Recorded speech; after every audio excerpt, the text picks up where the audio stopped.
Welcome to Capital H. I'm your host, Kyle Forrest.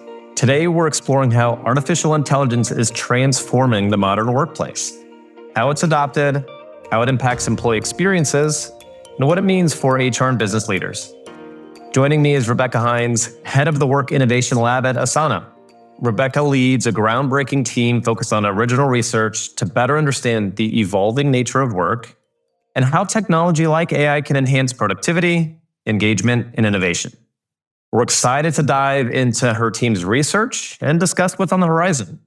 So Rebecca, we're thrilled to have you with us. Can you start by sharing a little bit about your background and your role at Asana? Sure. Thanks so much, Kyle. I'm really looking forward to the conversation. I lead our Work Innovation Lab at Asana, which is our internal think tank. And we started the lab in 2022. We were seeing a hunger for more data-driven research on how the world of work was changing. We were in the thick of the pandemic. Some organizations were debating return to office strategies. They were also seeing artificial intelligence on the horizon. And there was a strong appetite across the board for more data, more research, more insight. We've known for decades that so often executives rely on gut and impulse and intuition to make decisions, probably more so than they should. And I had just come off a PhD where I studied the future of work. And I had studied in particular artificial intelligence and remote work. And I had seen this disconnect between the great academic research I was learning about and in some cases producing, and then what I was seeing on the ground in practice in actual organizations, and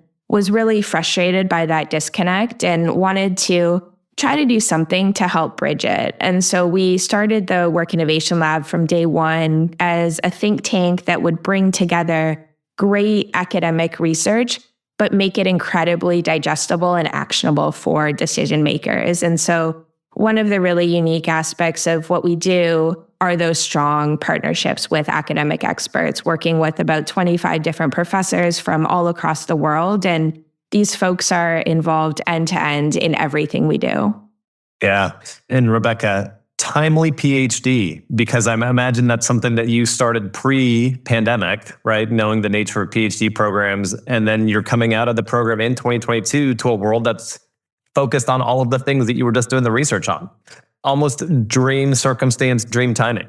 I mean, yes, it was serendipitous for sure. And I had deferred the PhD for years. I loved industry and went back and forth for about 5 years, truly, and had wanted to study, in particular, remote work and algorithms for years, and started in September 2019 and had 3 months of, normal in terms of classes and learning. And then the world turned upside down, and all of a sudden my research became a lot more relevant, and I was able to study organizations in the throes of these massive changes. Wow. A couple of the words that you also use to describe the Work Innovation Lab are things like practical, actionable. And it's something that I've certainly heard from business leaders across industries and sectors, that they want things that help identify what are the 3 steps I can take to move forward on a topic, right? I don't need the high-level theory. I don't need the high-level academic. So can you share a little bit more about how the research is done, how you collaborate with some of the organizations that you do, some of the academics that you do, and then ground it in something that a leader, a business leader or a manager can pick it up and say, okay, I've got a sense. Here's step 1 that I can take on this particular topic. It's really important because we know that executives, in particular leaders, are busy and they need to know what they need to know. And we need to make sure that we're creating research and insights that they can see themselves in, and they can see the next step in terms of that implication.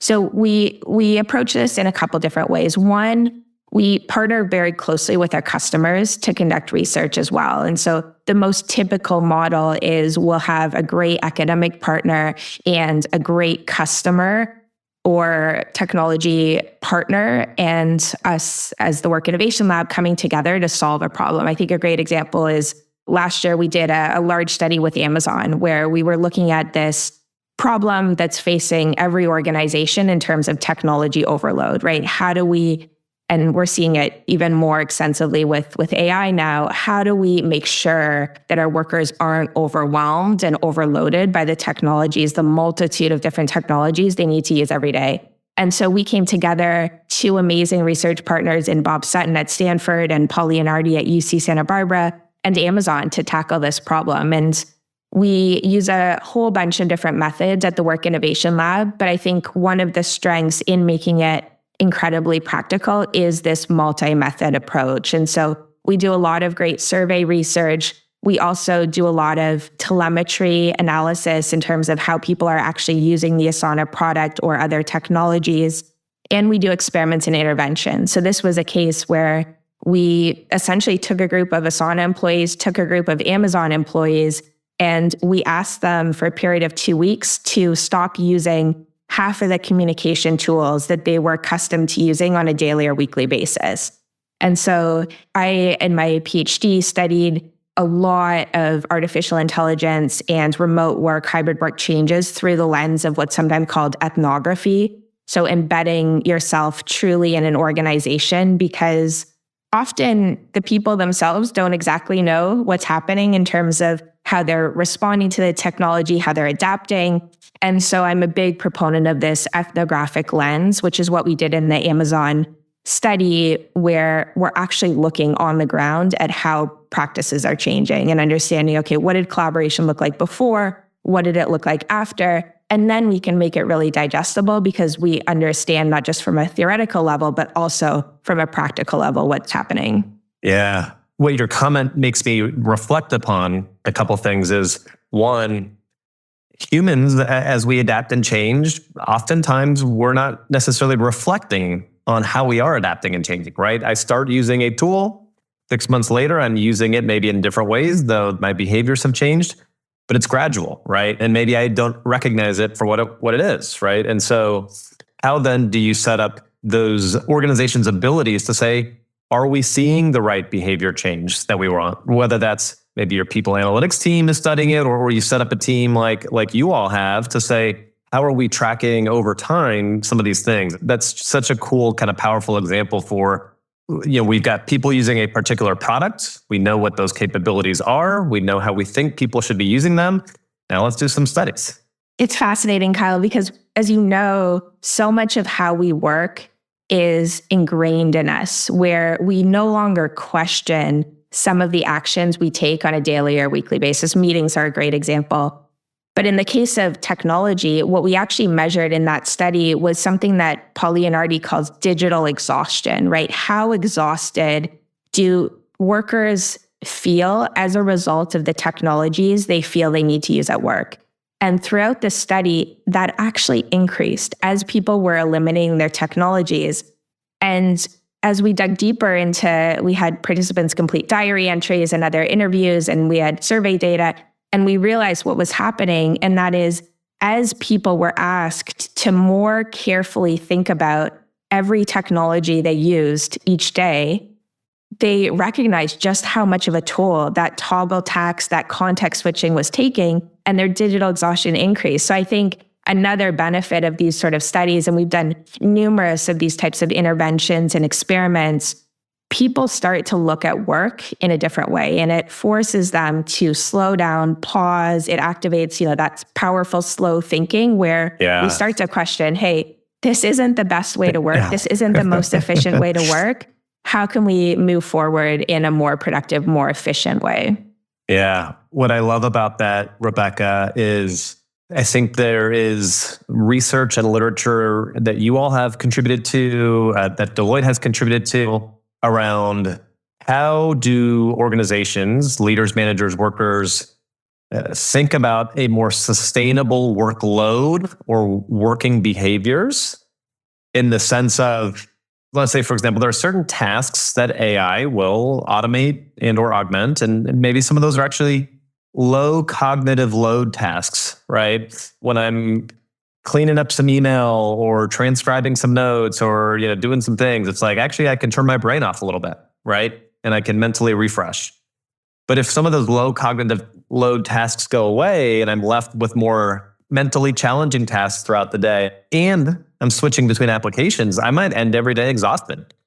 right? And so how do I redesign work in a very different way to let workers be mentally fresh, sustain high levels of productivity, et cetera, going forward? And I have to think some of that also ties to, some of the research you all have seen and done related to adopting these technologies, right? Because organizations are spending millions of dollars, tens of millions of dollars implementing AI and automation technologies, which is leading to that many more applications to switch through. So what are some of the things, whether through this study or the other research you all have been doing, that you think organizations should think about tied to how do you get workers to actually adopt new tools or change their behavior in terms of how the work is getting done going forward?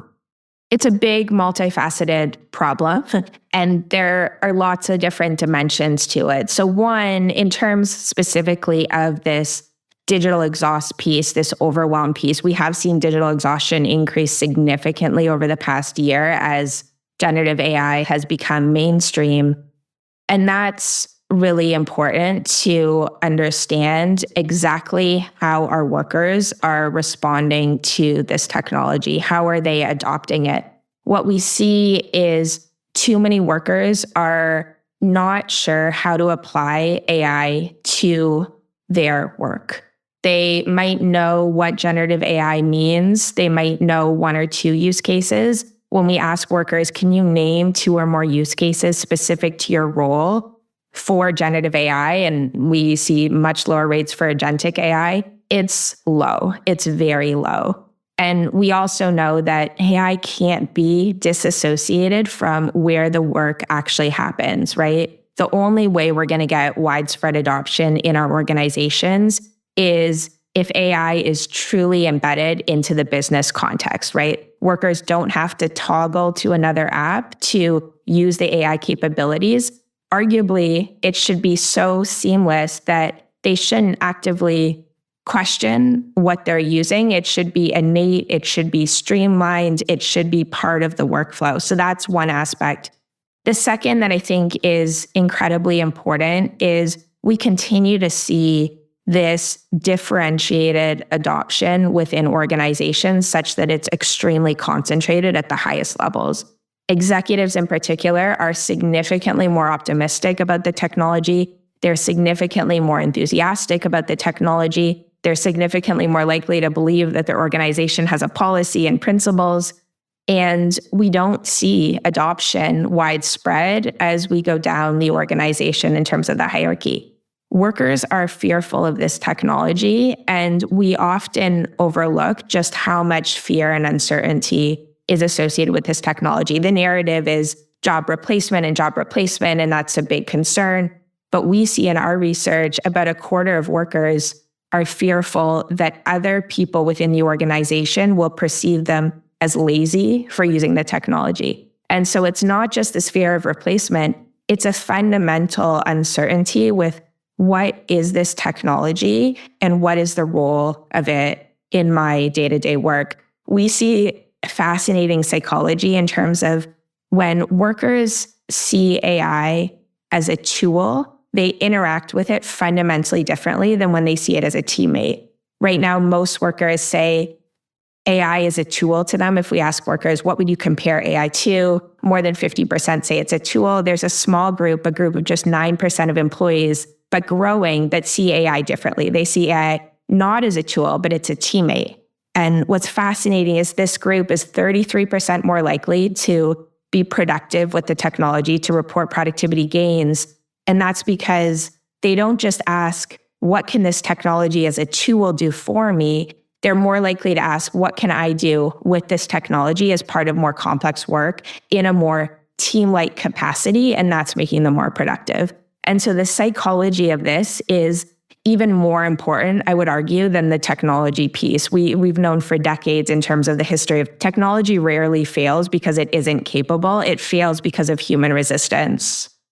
Rebecca, there's a few things I want to dig into with what you just shared, but one of those I'll start with is that psychology piece and maybe some examples of where you actually see organizations doing a good job of building that psychological safety and using the tool or building the trust or executives and leaders communicating effectively to workers on why should you use AI and in these different use cases. Because I've got a colleague who said the biggest risk for any organization related to AI is AI not being used and you not actually then leverage, getting this ROI out of the millions of dollars of investment in the technology. So would love to hear you expand a little bit on that kind of psychological safety and trust and communication piece. What I think is challenging but incredibly important is workers are on different pages when it comes to their enthusiasm and comfort with AI. And what that means for HR leaders in particular, but broadly, is we can't approach AI as a one-size-fits-all solution. We've done some fascinating research where we essentially look at two groups of people: the people who are enthusiastic about AI and the people within an organization who are more skeptical. We ran a study in partnership with some great folks at Carol Dweck's lab at Stanford. Carol has done some amazing research on mindset, and we were looking at something that we call AI mindset. And what we determined is when we gave very enthusiastic messaging around AI, the potential of AI, the transformative power of AI to the group within an organization that are enthusiastic, those folks became more enthusiastic over time, understandably. When we gave that same messaging to skeptical folks, they became even more skeptical or they didn't change. Right? What did work for that group is presenting a balanced message, presenting messaging where, yes, AI has a lot of potential, but we also recognize that this is a fundamentally flawed technology in many respects. We need to be responsible. We need to ensure we're rolling it out carefully. That worked in making them more enthusiastic. And so we've taken that learning at Asana where we present different messaging to different groups depending on how comfortable they are with AI. And that's incredibly important for psychological safety. If you have a group that's skeptical, they're going to need to start at a different starting place in terms of that familiarity than a group that's more enthusiastic about the technology. So that's one in terms of messaging. Real world use cases are incredibly important, right? Showing employees actual use cases that are relevant to their specific role and department within the organization. And then upskilling and training around AI is incredibly important. Far too few organizations are investing in that training right now. And we not only see that when workers have that training, they're not only more confident in their ability to use the technology, they're also more enthusiastic about the technology. And so it's not just getting them skilled, it's also giving them the confidence that they can apply it to their own work. Yeah, those are great, I think, tactical examples for people to think about. If you're listening and thinking about where do I start with getting my workers to adopt AI, step one, actually, find out if your workers are skeptical or not, and tailor the message accordingly. Versus the, hey, folks, we invested millions, please use the tool, right? Here's what we expect to see. And what you get in that case, Kyle, that I think is overlooked in terms of just how widespread it's going to be is what we sometimes refer to as productivity theater, right? We've seen instances for sure in the academic literature, and anecdotally, I see it in organizations all the time where employees feel compelled to use the technology. Perhaps their boss is using it, they're asking them to use it, and they're starting to use the technology only symbolically, right? They're not truly learning how to use the technology. They're just checking a box.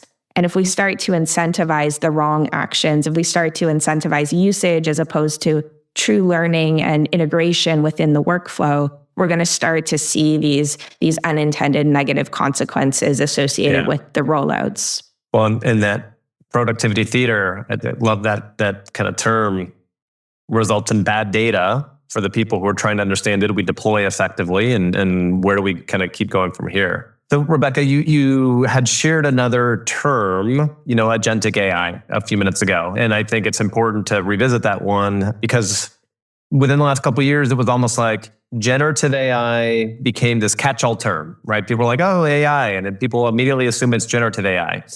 And now in the last 6 months, no, it's agentic AI. And, of course, AI is such a broad umbrella, and many companies, rightly so, have said, hey, we've been in the AI, artificial intelligence game for a long time because we've been doing machine learning and natural language processing and you name it. There's a lot of AI capabilities that folks, I think, are in the maybe broad mainstream really now starting to understand, have been out there for a while. But certainly, I think in the last couple of years, generative AI and now agentic AI are in the mainstream in a very different way than they used to be. So can you share a little bit about what agentic AI is, why it matters, and some of the research that you all have been seeing relative to, what this might mean and what business leaders should and HR leaders should be thinking about?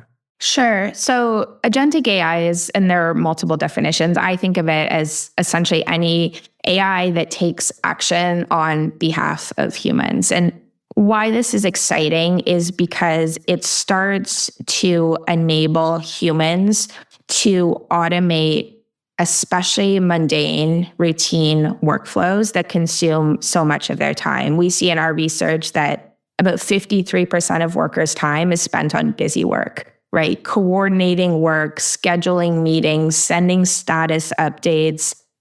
And it's exhausting. It's exhausting and it's a drain on morale and engagement to go through these motions repetitively and often reinvent the wheel, if not yourself, in multiple different parts within the organization. And so agentic AI offers numerous potential to streamline and make those processes more efficient. I think what's fundamentally different about agentic AI versus generative AI is it places the focus, or potentially places the focus, much more at the team and organizational level. Right now, we know that cross-functional work within organizations is broken. 75% or more of people say that cross-functional work within their organizations is broken, right? They can't collaborate with sales as a marketer, that HR folks can't collaborate with the IT folks. And where we see in our research the biggest uptick of agentic AI happening is at that messy cross-functional layer, because often we as humans can't see the inefficiencies, we can't see the bottlenecks, and AI, agentic AI in particular, offers immense potential to spot bottlenecks, spot broken parts of workflows, and automate them in a way that is much more efficient. And so we see enormous potential with agentic AI. We also see significant network effects happening within organizations such that we haven't seen with generative AI. And I don't think we've really seen to this extent with any other previous technology, such that we know by nature of agentic AI, right, you're looking at multiple different parts of a workflow. Understandably, we see that if one person within your organization builds an effective agentic workflow, that has an outsized impact on the rest of the organization. And so we're looking very carefully right now on how those network effects unfold and how we can help organizational leaders prime their employees to develop and build agentic AI workflows in ways that are more likely to be adopted across the organization. Yeah. Wow. I have to imagine, to your point, that you're deeply looking at it right now, you're going to have some exciting research and findings to release in the not too distant future. Are there any early, whether hypotheses or things that you're seeing that you think folks should start preparing for or thinking about, whether that's how the work gets done differently, how teams structure themselves differently, or things along those lines? Definitely. We're seeing some fascinating insights early on. One that I think is extremely important is we see that when people interact with agentic AI, they do so differently depending on what other humans are in the loop. Meaning, we see if you have a boss or an executive that's in the AI loop. So for example, Asana, we have our AI studio where you can create these amazingly efficient workflows. You can automate status updates. If there's an executive who's in the loop in that workflow, so perhaps they're the ones that are seeing the end status update, the worker is significantly more likely to edit the results of the AI output compared to when that executive isn't in the loop. And so why this matters, right, is because we can't just invest in technology without considering the important human psychology that's at play, right? Even if you can automate a workflow, workers are going to interact with it differently. It's their reputation on the line, and they're going to want the results to be accurate. They're going to want to dig in to understand the sources of the results, and they're going to interact with it differently than they would on their own in a team and organizational setting. So I think that's one interesting body of insights. The other is what we call AI influencers. There are specific people and specific types of people within organizations who disproportionately are more likely to impact others to adopt AI. And one of the most powerful AI influencers, according to our research, is what we call a bridger. These are people who connect different functional groups or different teams as part of their day-to-day work. And if they adopt AI, the other people around them are about 90% more likely to adopt the technology as well. And they're more likely to use the workflows that these bridgers have built. And why is that the case? It's the case because bridgers, and we've known this for decades of academic research, we've known that these bridgers hold a very important position in their organizational network because they span different groups and they understand how to translate work across that boundary. They understand the pain points of HR and IT. And so they're able to build AI workflows that actually work and are meaningful and solve some of the inefficiencies. And so as we roll out this technology, understand who these influencers are. There's about 4 types that we've discovered are extremely important. And the top one is this bridger within the organization. Yeah. So a second thing for folks to consider above and beyond identifying how your people feel about AI, are they skeptical, are they excited, and tailor your messaging accordingly, is then dig into the organization and be clear, who are your influencers, who are your bridgers, and how can you help those people be adopters? And then, by those people adopting, they will have an outsized impact on others adopting. Exactly. And celebrate them, incentivize them. So often what we know is these people within organizations do this work under the radar. It's incredibly important work. They're often not incentivized or rewarded for this important work. And I think we can do a lot as organizations to start to put a spotlight on the important work that these folks are doing, especially when it comes to helping their organizations adopt this technology.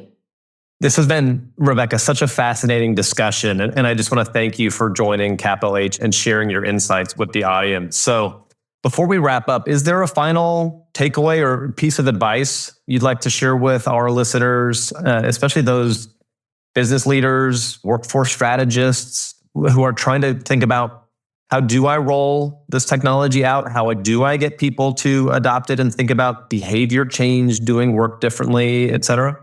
I think the most important action leaders can take right now is to collect data on how this technology is impacting their workforce. We see a hyper focus on ROI of AI technologies right now. That's important, and it will become more and more important as we develop the technology and start to reset some of our work practices. But right now, there's not enough focus on using data to understand how this technology is actually impacting our employees. How are they feeling about AI? Are they adopting it? How are they feeling about training? How are they feeling about their career trajectory? These are easy things to measure relative to something like ROI, and there's not enough going on to understand what is the impact of this technology on our workers. And the technology is changing so quickly that you can see drastically different impacts on workers when it comes to Gen AI versus agentic AI. And it's essential. Every step of the way, we need to be using data, guiding our decisions, using data, and putting the human at the center of all of this in understanding the change. Because if we do this right, we're probably not going to see meaningful ROI for months or years ahead. It's really about how can we set up our workplace to see the benefit of the technology, to integrate it into their work, and for sure start to see short-term benefits, but it's in service of long-term benefits, and it's in service of this technology fundamentally rewiring entire organizations rather than being adopted piecemeal in specific teams and functions. Yeah, love that. This concept Deloitte has been really focused on the business outcome and the human outcome, right? And often this short-term ROI of an AI implementation is the business outcome.